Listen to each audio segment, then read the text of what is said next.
Hello, what is up mga ma'am, sir, ma'am? Ako po si Ralph Cifra, isang visual artist from Manila. And today we are going to unbox and review the Transformers YOLO Park Starscream AMK Mini Series 11 centimeters model kit. So ito na siya. Ito na yung box art. Super nice. You have the Transformers logo, you have the chrome effect, tapos and then you have the YOLO Park authenticity sticker of authenticity right here.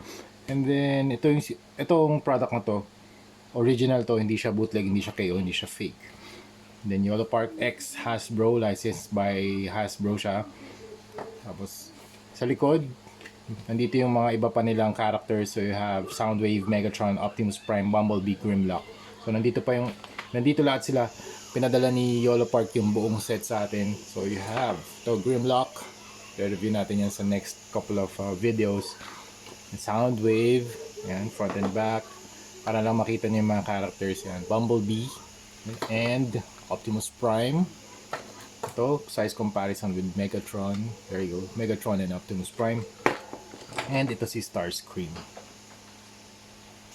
Okay, thank you very much YOLO Park for sending this very cool AMK model kit series or AMK mini series. Yung buong set yung pinadala nila, so you can shop sa kanilang online shop. So sa Shopee meron sila YOLO Park, website meron din yolopark.com, and Facebook din meron silang pages, yolopark.official. Follow them, subscribe to YouTube YOLO Park, and follow din kayo sa Instagram nila for updates sa kanilang mga upcoming products.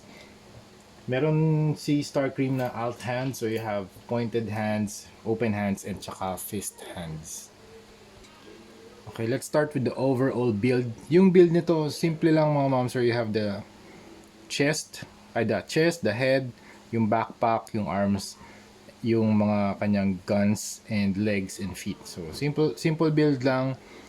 Hindi siya super complicated. You don't need any nippers or hobby knife para buuin siya. Snap fit naman lahat. Medyo mahigpit lang yung ibang pegs katulad nito yung sa head, super mahigpit na siya ngayon, pero you can heat the joints para mas mapihit nyo yung joints for articulation. And also you have the colors, red, yellow, red, white, at saka blue.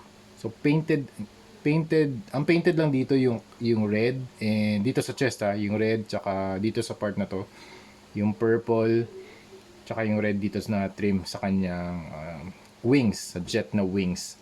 And then dito rin you have the yellow paint for the, alam mo parang canopy dito sa kanyang jet.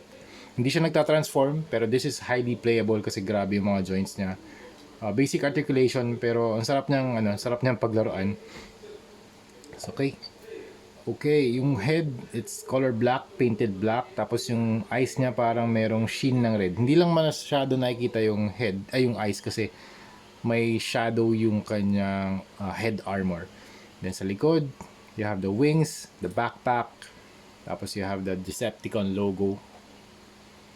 And then dito naman, ganda ng legs niya, para siyang very angular yung shape, and also overall build geometric yung angles. This is the Generation 1 Starscream design.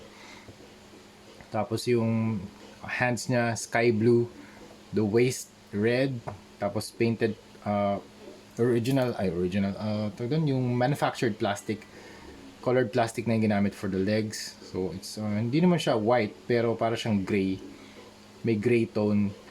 And then you have light blue here sa kanyang bottom part of the feet. And then meron siyang decal dito na YOLO Park na Hasbro, may markings lang. And super nice addition sa inyong Starscream or Transformers collection. So size comparison, ito si Soundwave, okay, Soundwave, Megatron, Optimus Prime, and Bumblebee. Mas maliit si Bumblebee yan. And si Grimlock. Okay.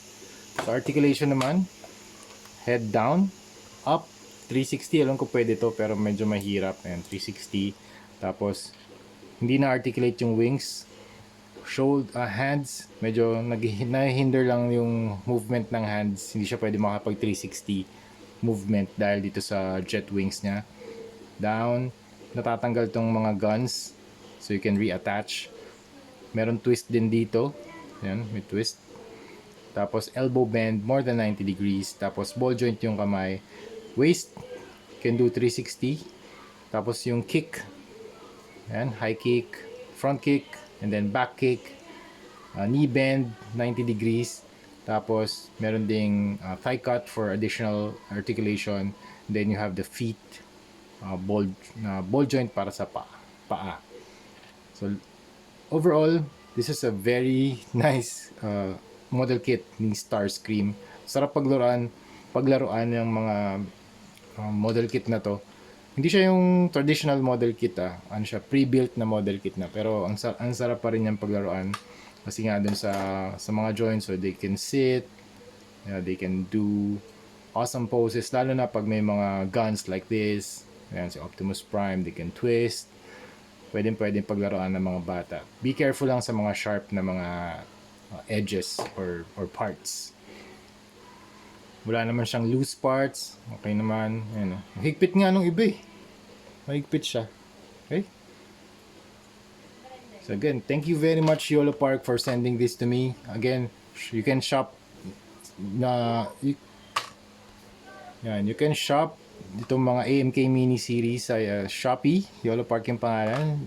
Pwede rin kayo bumisita sa kanilang website, Facebook page yolopark.official, YouTube YOLO Park, and Instagram yolopark.official. Alright, thank you very much for watching and see you sa next video. Bye-bye!